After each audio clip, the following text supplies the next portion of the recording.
Hi everybody. Okay, so I'm back with another K-drama to see. Have you already seen it? And if not, is it something that you would check out? So before we get into this video, you already know the drill. Like this video, follow me for more, and share this with someone that you know that would be into K-dramas and would potentially check it out. Okay, so let's get into it. The name of today's K-drama is called What's Wrong with Secretary Kim. This K-drama is about a vice president of Yumyong Group or Yumyong Corporation named Lee Young-jun. He's known to be very picky and narcissistic. His secretary, Kim Miso, has been with him for about 9 years. And during this entire time of her working for him for these 9 years, she's had to meet every ridiculous, crazy, outlandish demand each and every time. And so one day she ultimately tells him that, she is preparing to leave. She's quitting essentially, but she will stick around to help him train her replacement.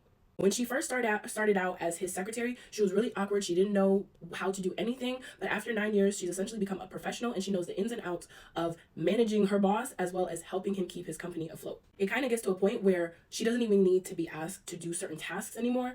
It kind of becomes habitual. So certain things like fixing his tie or tying his tie, it becomes second nature to her. Oh, of course, when she says that she, is going to quit, he asks her why. And she kind of gives her reason in terms of she wants to find herself. She wants to know who she is, live her life because she's never gotten to live her life.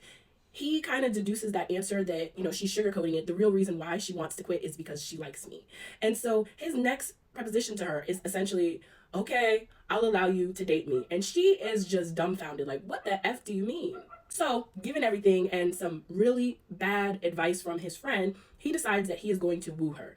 The next thing that he decides to do is show up to her house and propose to her, which again, why would you even think to do that? But again, as I said in the beginning, he is very picky and he is narcissistic, a bit self-centered. So to him, he doesn't see anything wrong with what he's doing.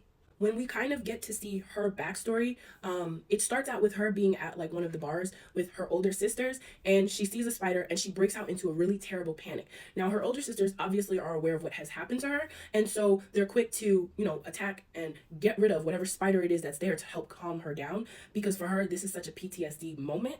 And then on the other hand, for our narcissistic boss Lee Young-jun, we see that he also is triggered anytime he sees zip ties. And so it kind of leads us to think, do these two know each other from, the past? Is their situations tied to each other? Or is her trauma simply something of, I'm a girl and I'm terrified of spiders? And his, being that he came from a rich family, it really might be that he was just abducted. And that's why he has a fear of zip ties. But as the show, develops and, progresses, we kind of get to see that Lee Young-jun comes from a really, I would say, supposed to be close-knit family, but all of that changes when his older brother comes back to the country, and everyone around them knows that, I'm not going to say that. So ultimately, when you watch this K-drama, you're going to watch, the main lead, he's essentially trying to woo her and put aside his ego, his narcissism, to learn to love someone aside from himself.